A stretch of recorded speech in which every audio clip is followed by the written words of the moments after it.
chuma chuan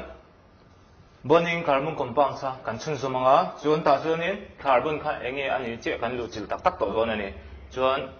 ngun deuin ngai thaila ngun deuin lo en bukila chuan carbon chu enge carbon chu element pakhat ve me ni ya chuan carbon chu atomic number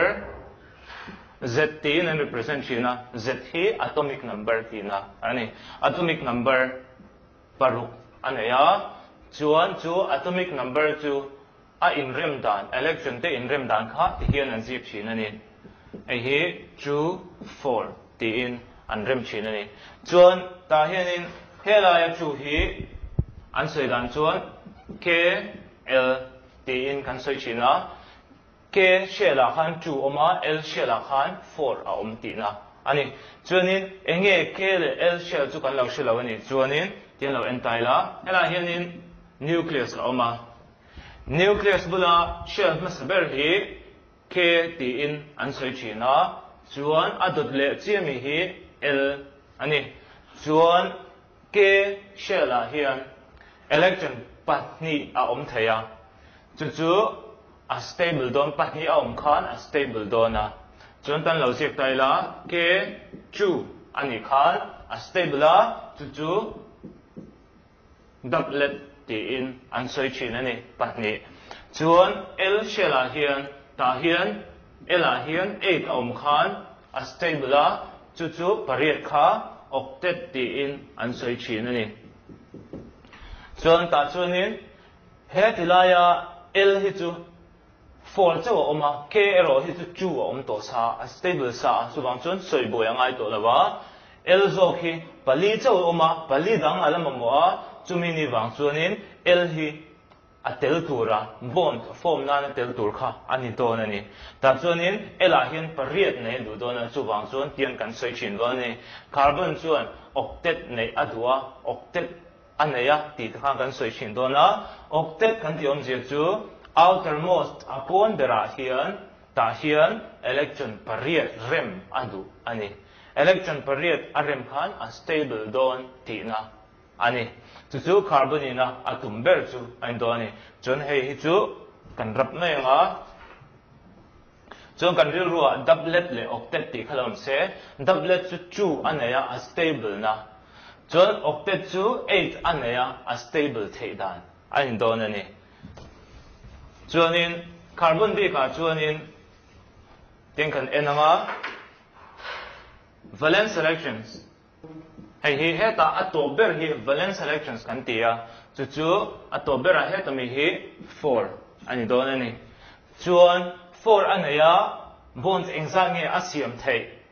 chu asap tungin valence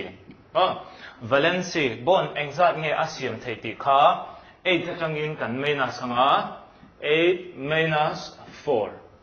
chuan bond cha siam thei za chu 4 ti na ani chuan carbon chuan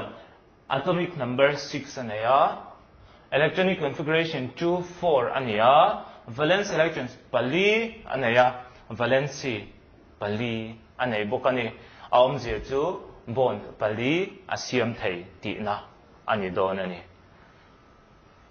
chuan engtin nge valence pali nei chon bond pali chu asiam ti kha kan en le nga do ni chon khang bond pali valence pali nei ya bond pali asiam thaya ngatinge bond pali asiam kan ti chonin heta hianin pali chau nei ya pariat nei adu sia chuwang chonin pariat an nei nang khan pali dang alangai ta pathum ani theirawa chon pali ani nge angai ani chuwang chonin khang bond pali te kha engtiang in nge asiam ti kha kan en do na ni chon carbon chuan khang bonds pali te kha carbon chu a symbol C ania ta chuanin electron pali apona nei wangin 1 2 3 4 ti hian pakhat pani pathum pali ti hian lo ziak tai la chuan electron pali dang alama mo a tialan dana po kinin pariat nei tur chuanin henga hianin electron pakhat dang theu aron angai don ani chuwang chuanin carbon chuanin bond pali kha asiam nge angai ti na ani chuan heng bond siam tur hian number 1 a chuan eng tiangin nge bond kha asiamang heng electron te he henga hian electron te he mi ta awachu sak don nge again top don nge heng a electron te hi apayanga a electronic configuration 2 4 a 4 ki kan rap chuan helai 4 hi lo lo ta se amma sabera ke shela khan 2 ani dona a stable don ti na ani chuan ani lo le helai 4 a ela hian pali dang bel taila ani chuan electronic configuration thar 2 8 alo nei dona a stable don ti na ani chu pali alo samo pali again namo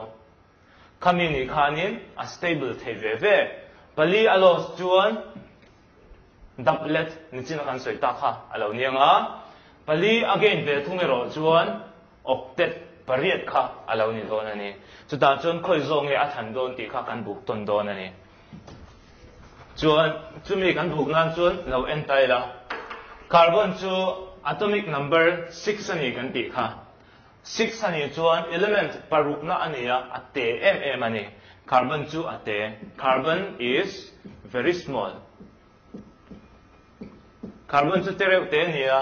chu wang chuanin electron paruk anei ve sham shama khang electron paruk anei te kha pali lai los tu chuan a atom a nucleus kha a ke chemei don ani an chuan a ke chianga carbon kha ani thei to lawang chu wang chuanin ahma sabera chuan number 1 a chuan it cannot lose 4 electrons amzia chu electrons pali kha chu a los thei lo shim shim ti na ani don ani chu ti ni chuan an next entaila enge option dang kan nei option dang a chuan electron pali lo gain tir taila electron pali again chuan electron pali alak lu chuan ti nai chu alak lu chuan pariat nei don ti na chuan ma se carbon chu tereu te ania electron paruk a omsa ve shama ta chuan electron dang pali la lu le ta se chuan a nucleus khan a keng zo to don lo ani chu ti ni chuan a nucleus kha a ke chele mai don ni chu pali kha poi mo a pali alos theya pali again theya amar chu khami kha han kalpui tak tak don se a nucleus hian a zo lawa chu bang chuan a tak taka chuan pali alos theilawa pali again theilawa chuan chuanin electron complete transfer kan ti ionic bond takha a form theilo shim shim ani chuan kan ziak taila it cannot gain 4 electrons pali lai kha chu again theilo shim shim chu bang chuanin last option a chuan gaining losing a theilawa ionic bond sa theilo ta kha wangin covalent bond kha a form nge angai ta ni chuan a last option anei tur chu covalent bond a follow nge angaya chuwang chuan carbon chuan covalent bond a mang don ani chuan chu covalent bond chu kan lo sei to china ta chuanin mutual sharing alus lawanga again lawanga ma se midang nen in chom tur zong don ni sharing kha akal pui don ani carbon chuan ta chuanin engting nge akal pui ti kha lo en le don taila chuan carbon chuanin heng zong kan han analyze no kan han soi nu khanin covalent bond a form nge angai ti kan sita a chu covalent bond a form dan chu kan en chin don ani chuan example ma sa kan lo en to ma sa khan in lo en chuan in sianga ma se kan soi non le thawang CH4 a hian lo en taila carbon chuan kan soi to a bond pali a form nge angai wangin CH4 a po hianin ti hian kan jek thei ni carbon chu 1 pakhat pahnih pathum pali ten kan jek a chuan ta chuan electron pali ama mo wangin hydrogen hi aron kala heta hian electron pakhat aron ta a chuan va in panga alo nei ta a helaya a share ni wangin ata ni ve thawa chuan heta hian electron dang pakhat aron kal le hydrogen ta chuan va in pakhat pahnih pathum pali panga baru alo nei ta ni baru kan nei ta chuan kan ele chuan heta in hydrogen dang pakhat lo kal lenga chuan pasari lo nei ta ma se pariat kha ngai sia chuan chuan hydrogen dang pakhat kha kan cha chuak lenga aron kalanga chuan a structure thar apma kan lo zir to ang chi kha carbon hydrogen pakhat hydrogen pahni hydrogen pathum heta hydrogen pali tikhian electron pariat anei chi don ta ti na ni chuan kan sei to electron pahni electron pahni avain carbon chuan electron pariat anei to do ni chuwang chuan CH4 a chuan carbon chu alo stable ta ti na ani do na ni chuwang chuanin carbon chuanin bond pali chau asiam thei wangin ti hian an soi thina carbon is tetravalent ang je chu carbon chu tetra ti chu 4 ti na nia valent ti chu valency bond cha siam thei za soina nia carbon chu bond pali asiam thei ti na ni chuan chun zona bo khan carbon is tetravalent explain timo why is carbon tetravalent ti kha alo chu thei ni chuta chuan kan chan dan tura chuanin helai kan lo zir tong hian carbon chuan bond pali asiam theia chubang chuanin tetravalent ani anzo thui zel chuan in chan dan tura chuanin carbon chu electronic configuration heta kan lo zir to hi 2 4 ania chuang chuanin electron pali alamamo a electron pali amamo wangin bond pali asiam ngaya chumi ni wang chuan carbon chu tetravalent ani chu in rirolam ta se carbon chu tetravalent ani chan chu 2 4 arrangement ania electron pali dang alamamo a amamo tipuiteng turin bond pali kha asiam angai ti na ani chuan achang chuanin ti hian an soi deuh kher thina carbon is tetracovalent ti hian an soi kher thina ni tetravalent ti ringal du tok lo hian zo na te po MBSc equation at po khanin carbon is tetracovalent ti te ban lo chok thina ni chuan chumi om je chu carbon chuan bond pali asiam thaya chung a bond siam te chu covalent bond ani explain ro aron ti ta ni chumi chu tu na hianin mu mal deuin ta hian a chana kan je khadon ani chuan helai hi kan rap lokanga chuan kan zo na kha carbon is tetracovalent ti ani dona chuan chuanin answer a chuanin tiang kan je don ani answer a chuanin carbon tiang han je ve anga carbon atomic number 6 electronic configuration arrow marking ti hian kan thal phaya kan je maya hemi hi electronic configuration ti na ani 2 4 ani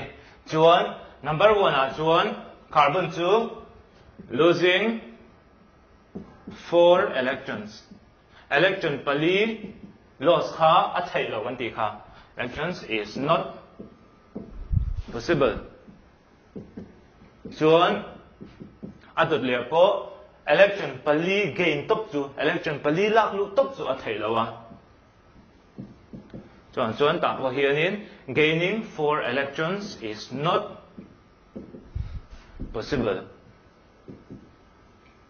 chuan a thai ta ber chu tian mathematics science dan lang deuh khan therefore heng song sai mi pan hi wang hian alu thelawa again thelawa chumi wang chuan it will form bond by sharing of electrons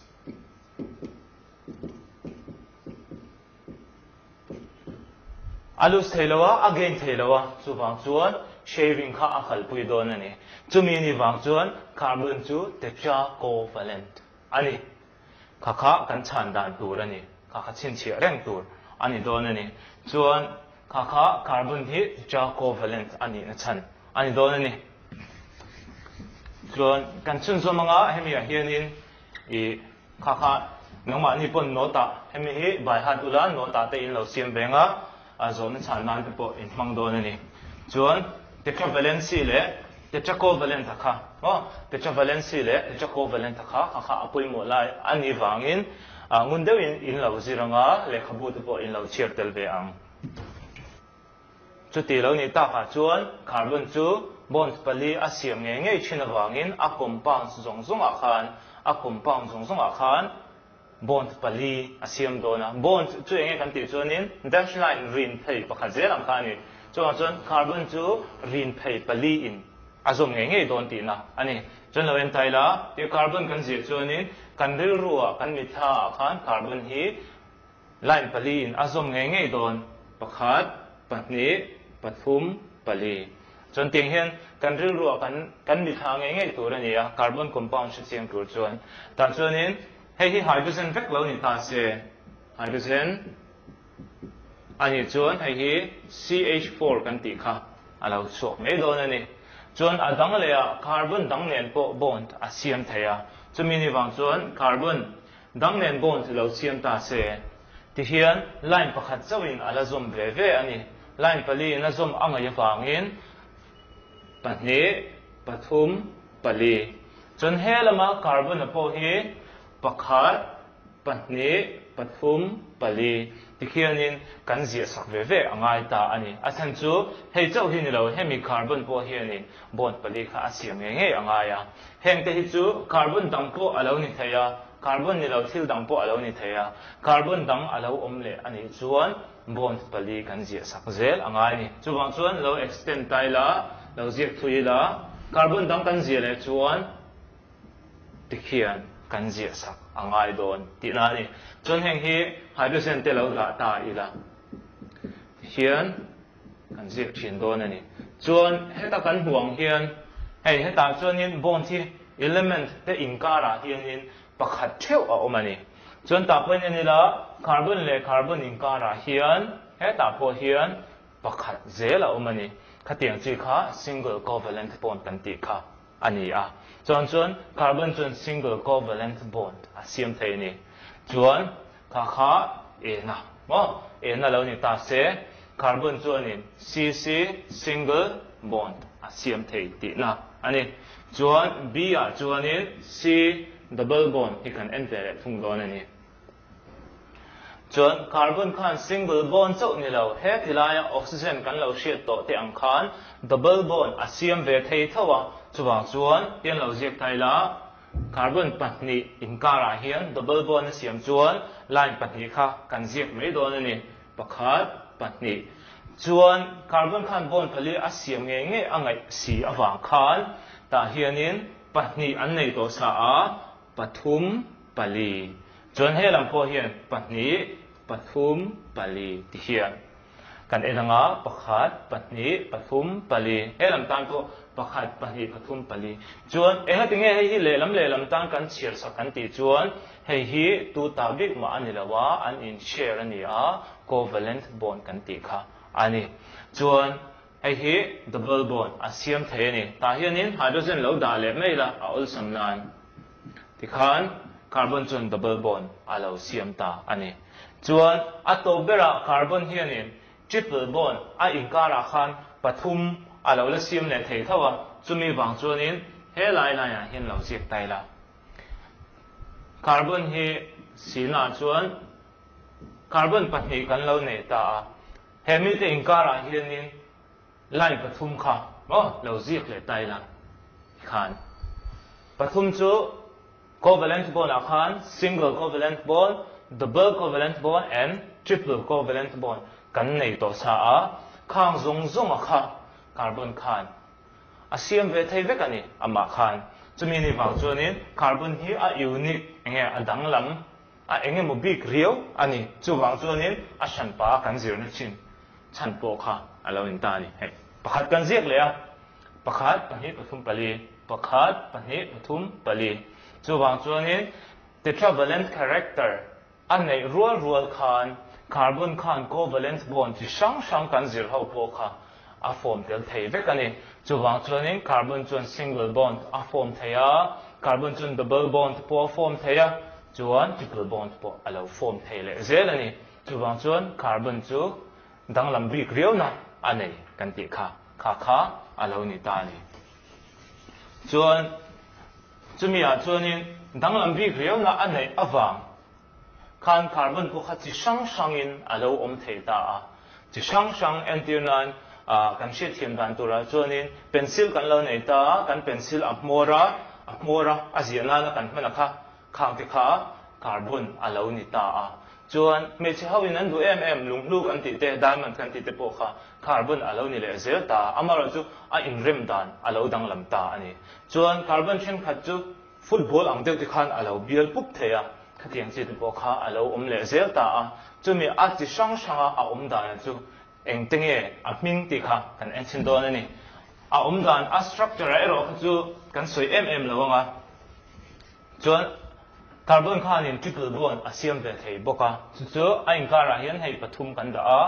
chuan 1 2 3 4 pakhat pahnih pathum pali a siam ve le che ta ni helame hydrogen kan da hydrogen hi chu carbon dang po kha ala in zone phei theya amaro chu tundin ma chun hei hi lo tok ri ta se chuan carbon chuan in chi sang covalent bond kan zir ho kha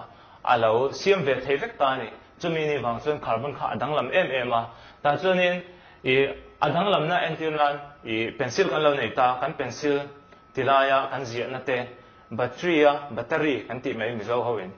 battery achunga adum ang chi te khang ho zong te ko carbon vek alo ni ta ni chun chu ba ka enge zungbuna te chia te mo engeng mani an lo man chin an da tel chin atimoi tu diamond te khatiang chi te kha alo ni ta a chun chen khata chun ni football ang pun lom the ni khang zong character an nei the na chan chu carbon kha chi sang in ve thei ta a in zom single bond te double bond ten alo thei na khami kha a chan ani don ani chuan ta chuan in carbon kha a form chi sang lo en tai la different forms of carbon chuan different forms of carbon a chuan pakhat na chuan in diamond khalo ziak tai la diamond chuan pahnih na chuan in graphite chuan pathum na chuan in fullerene san ti a hei chu in shibak lo mai thaya a common lem lo a ma se diamond chu kan shia graphite ko kan shia diamond chu diamond ani me lunglu alo ni ta chuan graphite chu pencil le ta khan a oma chuan fullerene kan ti chu heta hi chuan carbon kha somruk vel a inzom phei kual pu tani football ang intian a inzom ani chuan diamond a chuan carbon kha single bond chau single bond in a vek ani a vain chuan graphite a ve thung chuan carbon kha double bond angin a ve thung ani chuan in diamond a chuan single bond vek chuan graphite a chuan double bond te alo oma fullerene sairo chuan single bond tho ani ya ti khan a in zoom kol phut to don ti na ani chuan heng te hi different forms of carbon an ni ya chu allotropes ti in an soi chin ani an definition a heten kan sia nga different forms of elements hi allotropes san ti kha alo ni don ani chuan definition a kan mang ha thei don ni what are allotropes until chuan allotropes are the different forms of element kha allotropes an hinga langa definition a kan lo ba hat ma don ani thuide wazi angai lawa chuan allotrope kha chu a exist dan a phenomenon a kha ani dona chuwang chuanin kha chu in textbook a khan in lo underline venga in lo zir chun zom ve don ani allotropes chu element te chi sang an na form a kha allotropes an ti chon ta chon carbon allotropes te chu diamond te graphite te fullerene te ani don ani kha carbon exist dan ani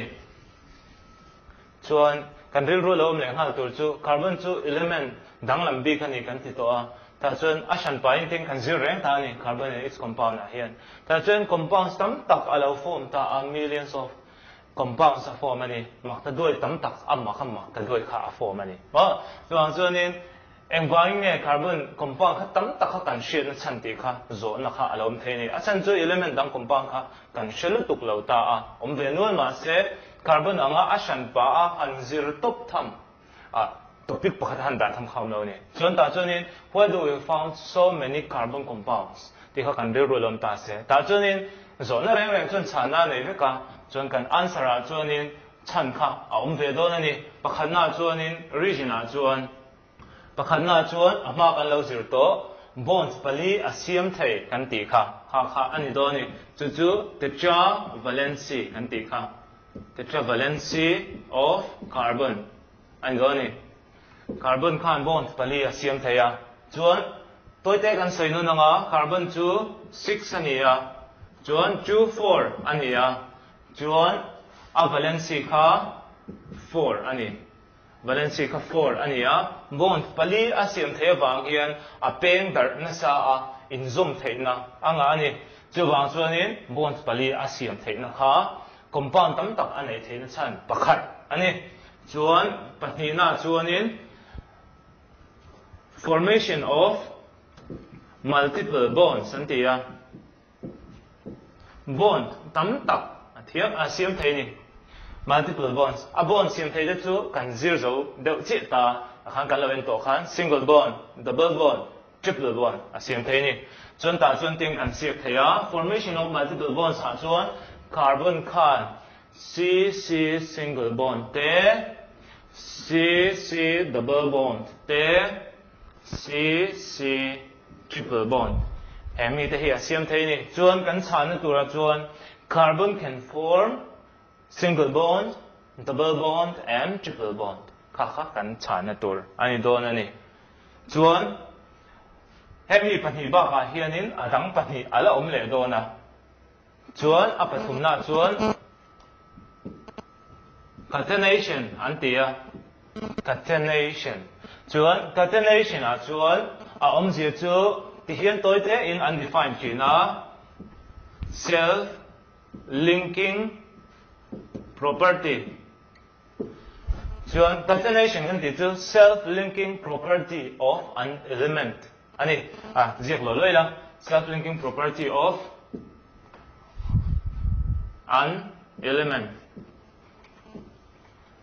thoide ba ban ha ko ngai lawa heti sin te hi in ban har ama question khan what is catenation aranti chuan self linking property of an element is called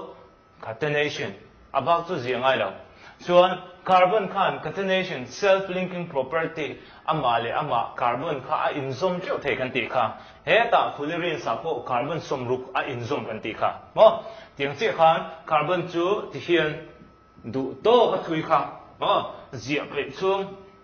ru har chung ani meng chu a zia zom char the ni chuan he tianga ama le ama angchi carbon le carbon a in bond dun theya kha kami kha catenation kan ti chu ani chuan catenation he element dang pon show ve thoma se carbon ina a show hi atom big ani chuwang chuan maximum catenating property kha carbon hian anei a om je chu carbon hian catenation kha anei tamber ti na ani ti hian pakhat pahni pathum pali panga a kan zum me ta amaro chu he ta hian adang tam tak ala inzom kual char thei ni du chuan angil chau lo pon he ta a hnoi lam panga ti po ala inzom zel thei ani chuan a chunga te po ti khan carbon chuan bond kha ama le ma khan asiam dar kual chau thei ani kha catenation kan ti chu ani don ta ni chuan a to bera chuanin hemi a region a chuanin isomerism antia isomer in lo zir to em ka shelawa isomerism kan soyanga chu a region pali na tur ani don ani chuan number D a chuan isomerism chuan isomerism chu isomer hi kan en dona isomer chu enge isomer kan ti chuan definition a etiang te hi zona khan ron zo phin chewa chu kan she chin em khanga ni chuan isomer kan ti chu same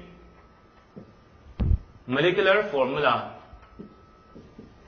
formula in anianga but different